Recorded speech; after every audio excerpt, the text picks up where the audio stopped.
नमस्कार साथियों, स्वागत है आप सभी का एक बार फिर से आपके अपने YouTube चैनल पे। कल की डेट में मैंने आपको टॉप 20 क्वेश्चन बताया था जो ITI first year electrician trade के लिए काफ़ी इम्पोर्टेंट थी।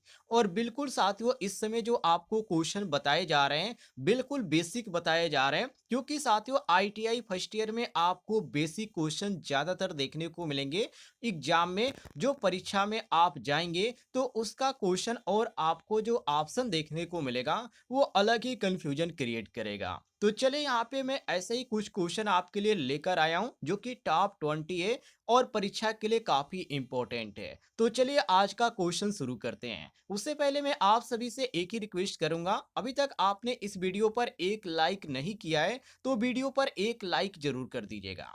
पहला क्वेश्चन आप सभी के सामने है, जिसमें पूछा जा रहा है कि किस प्रकार की वायरिंग में वायरों को पाइप के अंदर डाला जाता है।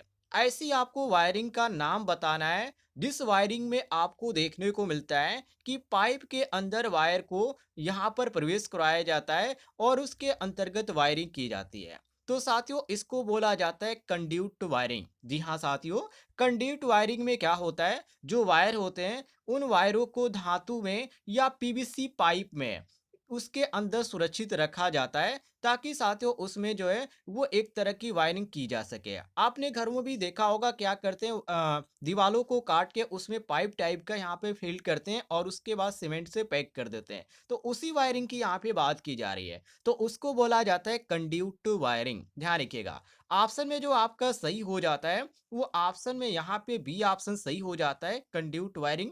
बी ऑप्शन आपको देखने को मिल रहा है। आगे बढ़ते हैं अगले सवाल की ओर।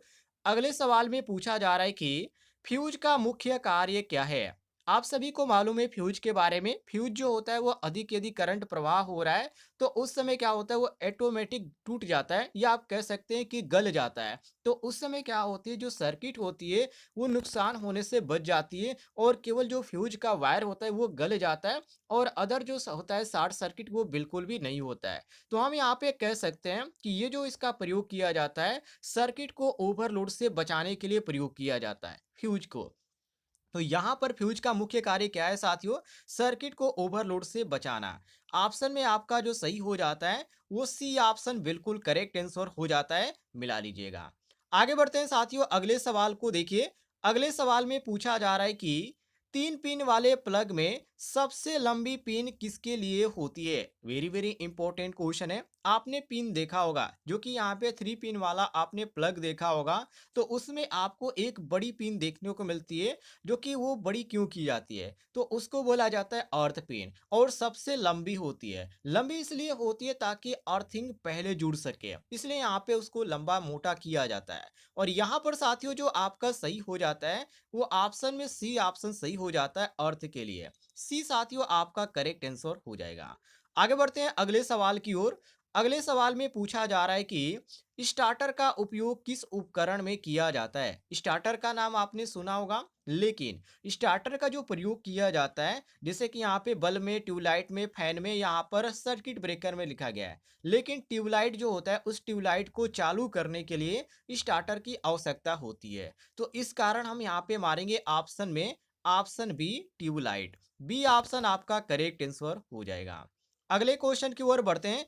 अगला क्वेश्चन साथियों आप सभी के सामने, जिसमें पूछा जा रहा है कि डीपीडीटी स्विच का उपयोग किस लिए किया जाता है। साथियों ये जो स्विच होता है इसमें आपको अलग अलग तरह की देखने को मिलती है, जिसमें तो अलग अलग सर्किटें होती हैं और इन सर्किटों को जोड़ने के लिए इस स्विच का उपयोग किया जाता है। और यहाँ पर जो आपको दिया गया ऑप्शन में सही, वो आपको ऑप्शन में बी ऑप्शन देखने को मिल रहा है। दो अलग अलग सर्किटों को जोड़ने के लिए डीपीडीटी स्विच का उपयोग किया जाता है। बी ऑप्शन आपका सही हो जाएगा। आगे बढ़ते हैं अगले सवाल की ओर। अगले सवाल में पूछा जा रहा है इलेक्ट्रिक वायर की मोटाई को मापा जाता है। आप सभी को मालूम होगा वायरों को किससे मापा जाता है, किस यंत्र के द्वारा हम मापते हैं। तो इसको मापा जाता है साथियों किससे, गेज के द्वारा। किससे नापा जाता है, गेज के द्वारा। और ऑप्शन में आपको गेज कौन सा ऑप्शन में दिया गया है, तो बी ऑप्शन में दिया गया है। तो बी साथियों आपका सही आंसर हो जाएगा, मिला लीजिएगा। आगे बढ़ते हैं अगले सवाल की ओर। अगले सवाल में पूछा जा रहा है तीन फेज के मोटर में कितने तार होते हैं? यदि थ्री फेज वायर है तो उसमें तारों की संख्या कितनी होगी? तो उसमें तारों की संख्या चार होगी। चार क्यों होगी? देखिए, जो आपका तीन होगा वायर वो तो आपका थ्री फेज हो जाएगा, लेकिन एक जो आपका वायर होगा वो अर्थ का काम करेगा, तो इसी कारण जो तारों की संख्या होगी वो चार होगी। ये आपका ऑप्शन सी आपका बिल्कुल करेक्ट आंसर हो जाएगा। आगे बढ़ते हैं साथियों अगले सवाल की ओर। अगले सवाल में पूछा जा रहा है कि घरों के वायरिंग में उपयोग होने वाली साधारण वोल्टेज कितनी होती है? वेरी वेरी इंपॉर्टेंट क्वेश्चन है। तो यदि घरों की बात करें तो घरों में जो होता है वो 230 वोल्ट होता है। कितना होता है साथियों? घर की वायरिंग में उपयोग की वाली जो साधारण वोल्टेज होती है वो 230 वोल्ट होती है। और ऑप्शन में जो आपका सही दिया गया है वो ऑप्शन में साथियों यहाँ पर बी ऑप्शन सही दिया गया है। बी आपका करेक्ट आंसर हो जाएगा। आगे बढ़ते हैं अगले क्वेश्चन को देखिए। अगले क्वेश्चन में पूछा जा रहा है कि एक आम घरेलू सर्किट में कौन सा करंट होती है? डीसी होती है या एसी होती है या हाई फ्रीक्वेंसी होती है या लो फ्रीक्वेंसी होती है? तो साथियों ये जो होती है इसको बोला जाता है, जो कि आप ऑप्शन में देख सकते हैं एसी यहाँ पर दी गई है। तो ये हमारा ए ऑप्शन बिल्कुल सॉरी बी ऑप्शन बिल्कुल करेक्ट आंसर हो जाता है, मिला लीजिएगा। क्वेश्चन काफी इजी था, कोई दिक्कत नहीं होनी चाहिए। आगे देखते हैं अगले सवाल को। अगले सवाल में पूछा जा रहा है कि अर्थिंग की न्यूनतम गहराई कितनी होनी चाहिए? ये भी क्वेश्चन आपका इंपॉर्टेंट है। तो अर्थिंग जो होती है साथियों यहाँ पे 1.5 माना जाता है मीटर, जो कि इलेक्ट्रीशियन में। वैसे आप यहाँ पे नॉर्मली आप ग्रामीण क्षेत्र से होंगे या आप अदर क्षेत्र से होंगे तो आप अर्थिंग किए होंगे तो आपको समझ में आ रहा होगा, क्योंकि यहाँ पर ये होता है कि आप एक हाथ भी कर सकते हैं, एक बित्ते भी कर सकते हैं या ज़्यादा गहरे भी कर सकते हैं, तो भी अर्थिंग ये आपका काम करता ही करता है। तो इसमें यहाँ पे गहराई जो होती है इसके इलेक्ट्रीशियन के अनुसार यदि चलें तो यहाँ पर 1.5 मीटर माना ही जाता है। तो ऑप्शन में आपका जो सही हो जाता है वो ऑप्शन बी बिल्कुल करेक्ट आंसर हो जाता है। अगले सवाल की ओर बढ़ते हैं। अगले सवाल में पूछा जा रहा है कि एलईडी बल्ब का मुख्य लाभ क्या है? एलईडी बल्ब का जो काम होता है साथियों इसमें जो होती है ऊर्जा की खपत क्या होती है? कम होती है। और यहाँ पे साथियों लागत भी इसमें कम होती है। तो यहाँ पे कम ऊर्जा और खपत ज़्यादा आप कह सकते हैं, कोई दिक्कत नहीं है। तो ऑप्शन में साथियों यहाँ पर आपका ए ऑप्शन बिल्कुल करेक्ट आंसर हो जाता है। इससे एलईडी से क्या होता है ज़्यादा उजाला आपको मिलता है। और वही साथियों आप वहाँ पे जो बल्ब का प्रयोग करते थे जो कि उसमें ज़्यादा आपको बिजली खर्चा नज़र आएगी, लेकिन इसमें बहुत ही बिजली कम खर्चा होती है और इससे प्रकाश आपको ज़्यादा मिलता है। तो यहाँ पर हम कह सकते हैं कि ऑप्शन में जो आपका ए दिया गया है ये ए ऑप्शन बिल्कुल करेक्ट आंसर दिया गया है। आगे देखते हैं अगले सवाल की ओर। अगले सवाल में पूछा जा रहा है कि आईसीसीबी का क्या कार्य है? साथियों देखिए, करंट लीकेज सर्किट ब्रेकर इसको बोला जाता है। जो कि यहाँ पे सीसीबी की बात किया गया, यहाँ पे जो है आई यहाँ पे लिखा गया लेकिन गलत है। ये आपका सी और यहाँ पे सीसीबी है, ठीक है, ध्यान रखिएगा। ये आपका सीसीबी है जिसको बोला जाता है करंट यहाँ पे लीकेज सर्किट ब्रेकर, जो कि साथियों यहाँ पे क्या लिखा गया है? आईसीसीबी लिखा गया है। तो इसको बोला जाता है क्या? करंट लीकेज सर्किट ब्रेकर, ध्यान रखिएगा। तो ये आपका सही हो जाता है ऑप्शन में। ऑप्शन नंबर यहाँ पे बी ऑप्शन, जो कि सुरक्षा के तौर पे इसका उपयोग किया जाता है, नोट कर लीजिएगा। आगे देखते हैं साथियों, यहाँ पे अगले क्वेश्चन में पूछा जा रहा है वायरों को जोड़ने के लिए सबसे सुरक्षित तरीका क्या है? दो वायर आपके पास है तो उसको आप जोड़ेंगे, तो जोड़ने के बाद आप इस पे क्या करेंगे? टेपिंग करेंगे। लेकिन यदि सुरक्षा के अनुसार यदि पूछा जाए तो सुरक्षा के अनुसार आप इसको सोल्डरिंग करेंगे। लेकिन नॉर्मल घरों में आप जब करते हैं, जब दो वायर को जोड़ते हैं तो उस पर टेप मार देते हैं, तो ये तो नॉर्मल हो गया। लेकिन जब सुरक्षा के तौर पे किया जाए जिससे आपको कोई भी दिक्कत नहीं है, कोई भी हानि ना हो, तो उसके स्थिति में आप क्या करेंगे? सोल्डरिंग करेंगे। ये आपका बी ऑप्शन सही हो जाएगा। क्लियर हो गया? आगे बढ़ते हैं। अगले सवाल में पूछा जा रहा है कि तीन फेज सप्लाई का वोल्टेज कितना होता है? ये तो और भी इजी क्वेश्चन है। यदि तीन वोल्टेज की बात सॉरी थ्री फेज सप्लाई की बात किया जाए तो उस समय वोल्टेज आपसे पूछा जाए तो ये 415 वोल्ट होता है। कितना होता है? 415 वोल्ट होता है, नोट कर लीजिएगा। आगे देखिए अगले सवाल को। अगले सवाल में पूछा जा रहा है वोल्टेज का मापन किस यंत्र में किया जाता है? ये कई बार रिपीट हो चुका है प्रश्न, इसको नोट कर लीजिएगा।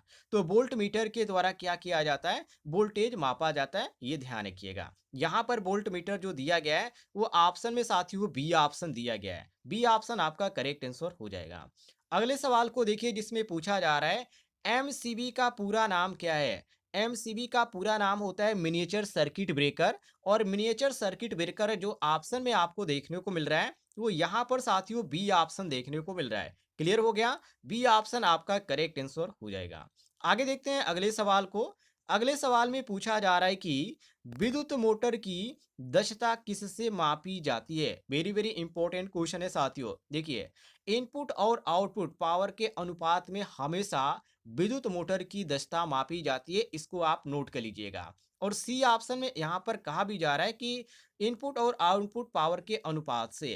तो ये आपका सी ऑप्शन करेक्ट आंसर हो जाएगा।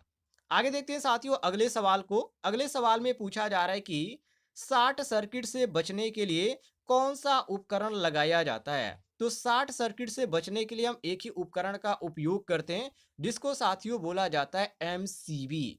एमसीबी जो होता है ये शॉर्ट सर्किट से बचाने के लिए इसका उपयोग किया जाता है। और ऑप्शन में आपको कौन सा सही देखने को मिल रहा है? तो यहाँ पर एमसीबी साथियों जो दिया गया है ऑप्शन में ए ऑप्शन दिया गया है। तो करेक्ट आंसर आपका ए हो जाएगा। आगे देखिए अगले सवाल को, जिसमें पूछा जा रहा है अर्थ वायर का रंग मानक रूप से क्या होता है? मतलब कि अर्थ जो वायर होता है उसका कलर क्या होता है? तो ये ध्यान रखिएगा, ये भी काफी इजी क्वेश्चन है। ये जो होता है साथियों हरा रंग का होता है। सी ऑप्शन आपका सही हो जाएगा। आगे बढ़ते हैं अगले सवाल को। देखिए, अगले सवाल में पूछा जा रहा है किस प्रकार के मोटर में स्टेटर और रोटर दोनों होते हैं? वेरी वेरी इंपॉर्टेंट क्वेश्चन है। तो देखिए, चाहे वो डीसी मोटर हो या एसी मोटर हो या सिंगल फेज मोटर हो, सभी में क्या होता है? यहाँ पर सभी में, सभी मोटरों में स्टेटर और जो रोटर होता है ये होता ही होता है। और यहाँ पर साथियों आपका डी ऑप्शन दिया गया है। ये कि यहाँ पर देख सकते हैं सभी ऑप्शन क्या है? सभी ऑप्शन बिल्कुल सही है। यदि आपको जानकारी पसंद आई होगी तो वीडियो पर लाइक कीजिएगा। और ऐसे आप क्वेश्चन पढ़ना चाहते हैं डेली, तो इस वीडियो के नीचे आपको एक बटन दिख रहा होगा सब्सक्राइब वाला, उसे जरूर दबाइएगा।